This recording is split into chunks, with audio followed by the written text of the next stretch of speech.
অহংকারীর জায়গা আমি আল্লাহর দরজায় হবে না।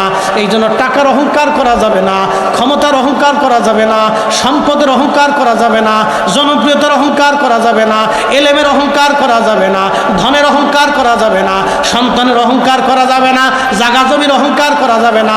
মানব হিসেবে আমাদের কোনো অহংকার নাই, আমলের অহংকার করা যাবে না, এলেমের গৌরব করা যাবে না। আমরা মানুষ, আমাদের কোনো অহংকার নাই। অহংকার একমাত্র আল্লাহর। অহংকার কার? আদম সবিল্লাহ অহংকার করলো, আল্লাহর সাথে তর্ক করলো। আল্লাহ রাব্বুল আলামিন বলেন, দূর হয়ে যা, বিতাড়িত হয়ে যা, আমি আল্লাহর দরজায় আর তোর কোনো জায়গা নাই।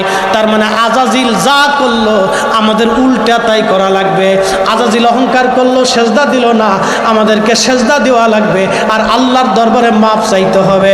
আমরা যখন সেজদা দিব, আল্লাহর দরবারে মাপ চাবো, আমার আল্লাহ আমাদের জীবনের গুনাহগুলি তখন মাফ করে দিবে। কি কথা কোন ঠিক কিনা?